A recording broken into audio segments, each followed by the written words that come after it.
Eto na nga mga chong, marami tayong basketball updates. Kaylen Chongson may inirereklamo kontra Barangay Ginebra. Ang sinabi ni Coach Yeng Guiao, ngayong nakabawi ang Barangay Ginebra sa naging rematch nga ng Barangay Ginebra kontra Rain or Shine Elasto Painters ay nagawa ngang makabawi ng kupunan ni Coach Tim Cone sa score na 124-102.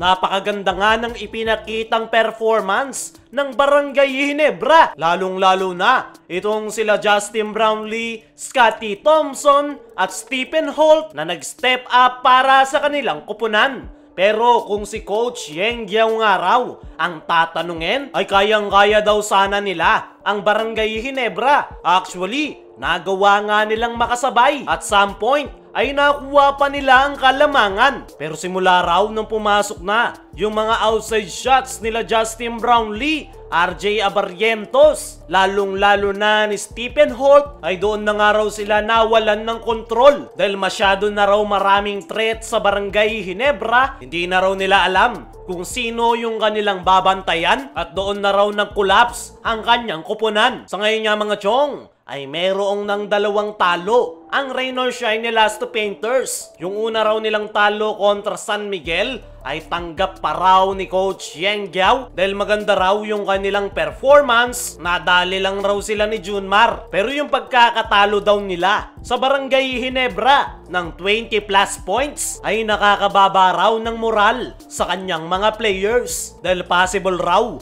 na masira yung kanilang momentum matapos silang itumba ng kupunan ni Coach Tim Cone. Naniniwala nga itong si Coach Yeng Guiao na hindi ba talaga tuluyang nailalabas ng Barangay Ginebra yung full potential ng bago nilang rebuild na lineup. Yung nakita raw performance ng Ginebra kontra sa kanilang kupunan ay pasilip pa lang. Maraming araw talented players si Coach Tim Cone na nag-aantay lang ng break para mailabas ang laro. At the same time ay tingin ni Coach Yeng ay nasa adjustment period pa rin ang Ginebra. Pero ngayon pa lang, napakaganda na ng kanilang inilalaro. Kaya naman, mas nakakatakot raw na Barangay Ginebra ang pupwedeng asahan ng lahat once na makapag-adapt na sa sistema ni Coach Tim yung mga bagong players at makabuo ng solid team chemistry. Ayun nga, sa mga naging pahayag na yan ni Coach Yeng Guiao ay mas magiging unpredictable na ngayon ang Barangay Ginebra dahil nabanggit nga nito at some point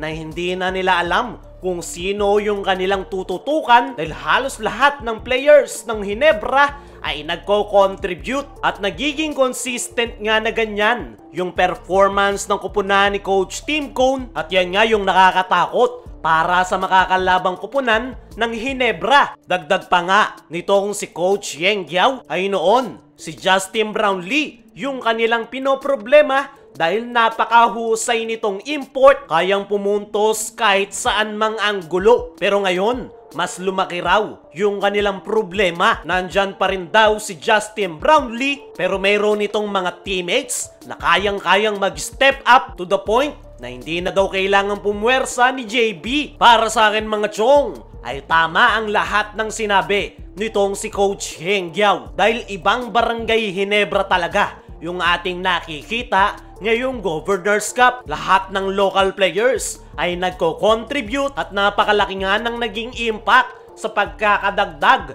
nitong sila RJ Abarrientos na isa sa sinasandalan ni Coach Tim sa 3-point area, lalong-lalo na itong si Stephen Holt na kanilang game changer at mayroon pang napakataas na 3-point shooting percentage. Sa ngayon ay mahihirapan nga raw mag-move on itong si Coach Yeng Guiao matapos silang itumba ng Barangay Ginebra. At bukod kay Coach Yeng Guiao ay meron ding sinabi itong Rain or Shine rookie na si Kaylen Chongson patungkol sa kanyang flagrant foul kay Justin Brownlee. Ayon nga sa naging latest interview dito kay Kaylen Chongson ay hindi niya daw maintindihan kung bakit daw siya tinawagan ng flagrant foul penalty 1 ng referee matapos nitong sabayan yung 3-point shot ni Justin Brownlee. Hindi niya nga daw intensyon na i-injured si JB at alam daw ni Brownlee na hindi siya dirty player. Kaya hindi raw maintindihan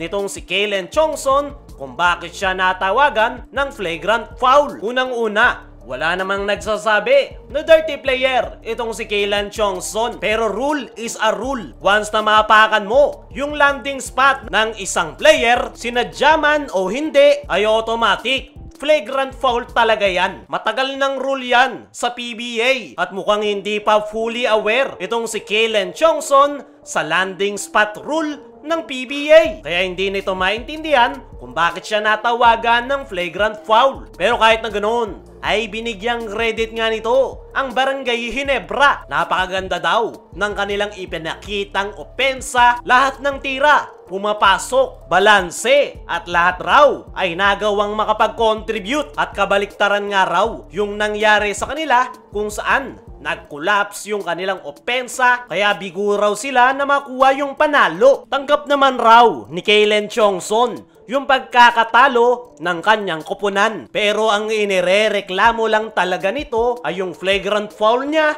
kay Justin Brownlee. Mukhang gusto lang linawin itong si Kaylen Chongson na wala siyang intensyon na saktan si Brownlee. Pero rule is a rule. Sa landing spot, sadyain mo man o hindi, automatic flagrant foul talaga yan. Kayo mga chong, ano ang masasabi nyo dito kay Kaylen Chongson? Pati na rin sa sinabi ni Coach Yeng Yao sa Ginebra.